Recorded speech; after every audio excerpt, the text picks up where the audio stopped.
નમસ્કાર ખેડૂત મિત્રો, ફરી એકવાર આપણી ચેનલમાં હાર્દિક સ્વાગત છે। તો આજે આપણે ઘઉંની ખેતીની વાત કરવાના છીએ। એમાં ઘઉંના બિયારણની કઈ જાત આપણે વાવવી જોઈએ, ક્યારે વાવણી કરવી જોઈએ, એનો સાચો સમય શું હોય છે, ઘઉંમાં ક્યારે ક્યારે પિયત આપવું જોઈએ, તો એની આપણે સમગ્ર છે એ વાત આ વિડીયોમાં કરવાના છીએ। તો ખેડૂત મિત્રો, ઘઉં એ અગત્યનો શિયાળુ પાક છે। તેની વૈજ્ઞાનિક ખેતી કરી અને સારું ઉત્પાદન મેળવી શકાય છે। ઘઉંના પાક માટે ભલામણ કરેલી ખેતી પદ્ધતિ આપણે જોઈએ તો એમાં વાવણીનો સમય છે। તો વાવણીનો સમય શું હોય, તો જમીનની તૈયારી ચોમાસું પાક પૂરો થઈએ જમીનને સખત થતી અટકાવવા હળથી ખેડ કરી આગલા પાકના જડિયા મૂળિયા વીણી અને ખેતર સાફ કરવું। આમ કરવાથી ઉઘઈનો ઉપદ્રવ પણ ઘટશે। વાવણીનો સમય 15 થી 25 નવેમ્બર દરમિયાન વાવણી કરવી હોય તો સારા વિકાસ માટે વાવણી 22.5 સેમીના અંતરે 5 થી 6 સેમીની ઊંડાઈએ કરવી જોઈએ। મોડામાં મોડી એટલે કે 25 નવેમ્બરથી 10 ડિસેમ્બર સુધી વાવણી કરવી હોય તો બે હાર વચ્ચે 18 સેમી અંતર રાખવું। સારા ઉગાવવા માટે કોરામાં વાવણી કરી અને પિયત આપવું જોઈએ।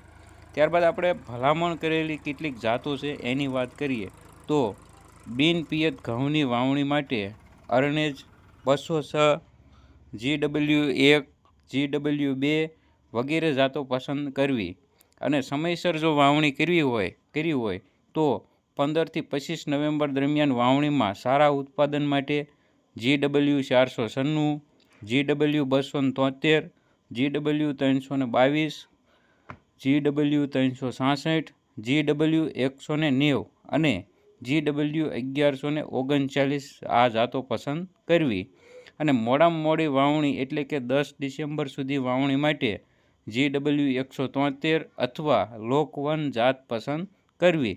તો આ હતી ભલામણ કરેલી જાતો।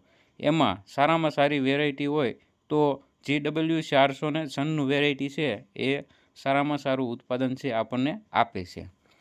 ત્યારબાદ આપણે વાત કરીએ બિયારણ કેટલું વાપરવું જોઈએ તો સમયસર વાવણી માટે 50 કિલો પ્રતિ એકરે બિયારણ વાપરવું જોઈએ અને મોડામાં મોડી વાવણી માટે 60 કિલો પ્રતિ એકર મુજબ બીજ વાપરવું જોઈએ। ત્યારબાદ આપણે ખાતરની વાત કરીએ તો જમીનની ફળદ્રુપતા જાળવવા દર વર્ષે 4 ટન પ્રતિ એકર મુજબ છે એ છાણિયું ખાતર આપણે આપવું જોઈએ અને રાસાયણિક ખાતર જો વાપરવું હોય તો બિન પિયત ઘઉંમાં 10 કિલો નાઇટ્રોજન એટલે કે 27 કિલો યુરિયા આખા વર્ષ દરમિયાન છે એ નાખવું જોઈએ। ત્યારબાદ 5 કિલો ફોસ્ફરસ એટલે કે 31 કિલો SSP ખાતર છે એ આપણે નાખવું જોઈએ આખા વર્ષ દરમિયાન।